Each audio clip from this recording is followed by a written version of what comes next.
May gumuhupong pader sa Cainta Rizal kaya may mga binaha sa apektadong lugar. Dahil dyan, hindi po natin kasama rito sa studio si Connie Sison. Kuha tayo ng detalye sa kanya.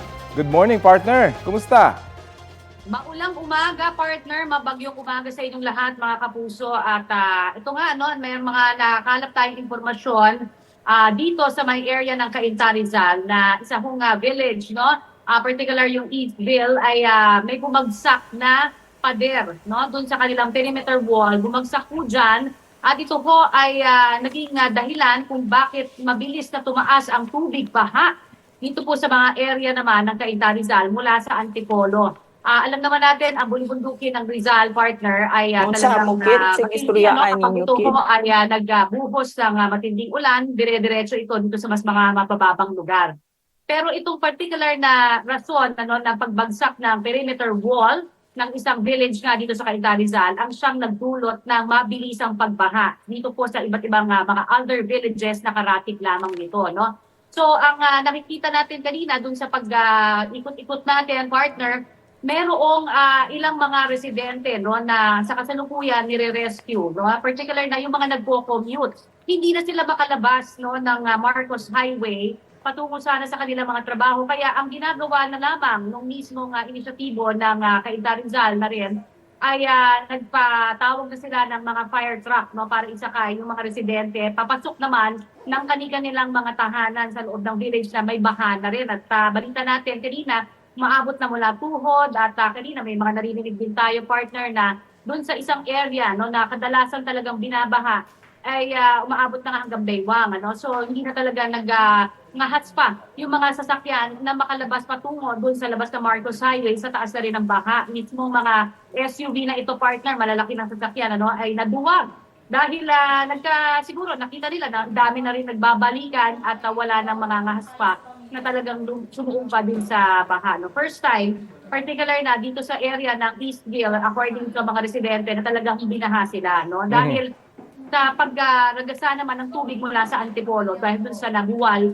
na pader nila. So mabilis, no, na kumalat ito dun sa mas mga ibang karatig villages na tumaas yung tubig, partner, no? Hindi inaasahan yung mga dating mga hindi binabahang faith, no?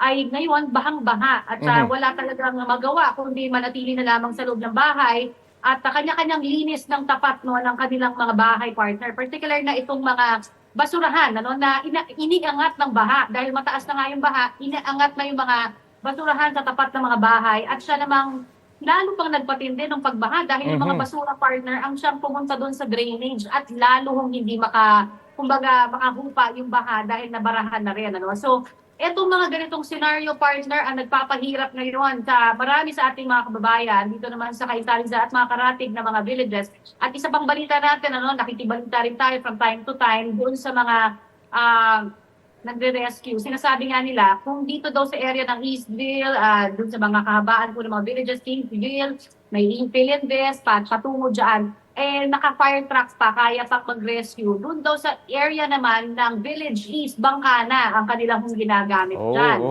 Sanay naman na sila doon. Ano? Sabi nga nila talagang pagka hindi tumitila ang ulan, tuloy-tuloy din ang kanilang pangamba. At alam na nila kung anong gagawin nila. Pero yung iba kasi hindi inaasahan dahil mabilis nga yung pagragasa ng tubig, partner, dahil sa effect na nabuwal, no, na pader. Partner, So yung inaasahan dapat, partner, tapusin ko lang, yung inaasahan sana, partner, na mabilis lang na pagbupa. Ngayon, within 10 minutes, nagulat ang lahat doon na mabilis na tumaas ang baha. Ayun na nga. Yun na nga, sana itatanong ko, partner, kung sa ngayon ba bumababa yung baha o dahil tuloy-tuloy yung ulan, tuloy-tuloy pa rin yung pagtaas sa partner? Yes, partner. Unfortunately, ganyan ang nakikita natin. Ano. Kanina, ang tubig baha dito sa may area ng ilang mga streets, no, doon sa mga nadaanan natin, gutter deep. Ngayon, hanggang tuhod na, doon sa mga area na hindi ito binabaha usual, hanggang tuhod na. Pero ngayon, mukhang mas tumataas pa. Nakikita ng mga residente yan, doon sa paglilinis nila, no, yung mga nakabota sila initially, pero pati yung mga nakabotang residente, pasok na rin yung tubig baha doon sa bota nila dahil sa taas ng tubig. At ito pa yung paalala lamang din, ano, doon sa mga naglilinis po ng mga areas dito sa Cainta Rizal. Alam naman po natin na ito po ay dating mango farm. Ngayon, partner, may mga insidente na rin tayo na nakuha ng yung mga logs, no? Natanggal yung mga puno na iba dahil sa lakas ng hangin kaninang madaling araw, bumagsak din. At unfortunately, doon sa mga logs na yon, may nakuha po 2 sawa. So ingat na rin po Oh. tayo, no? Naglalabasan din, pati syempre, yung mga ayaw malunod na mga ahas at kung ano-ano Oo. pa. So ingat po tayong lahat, lalo na sa leptospirosis, paalala rin yan ng mga residente. Sana nga daw, doon sa mga areas partner, no, particular, kay Tarizal, na nadaanan natin, Marikina, lahat ng mga areas na alam namang binabaha na, yung mga barangay tanod, barangay captain na ang magkusang pumunta sa bahay-bahay para magbigay ng doxycycline. Yun po ang hinihilingan ng mga ilang residente na kausap natin. Ayun na nga, ingat na lang po kayo at sa mga po pwede magtrabaho sa bahay, gawin na muna yon at wag ng mga has na lumabas. Maraming salamat at ingat kayo, Connie. Salamat partner, ingat po lahat. Si Connie Season po nag-uulat kaugnay sa gumuhong pader sa Cainta, Rizal.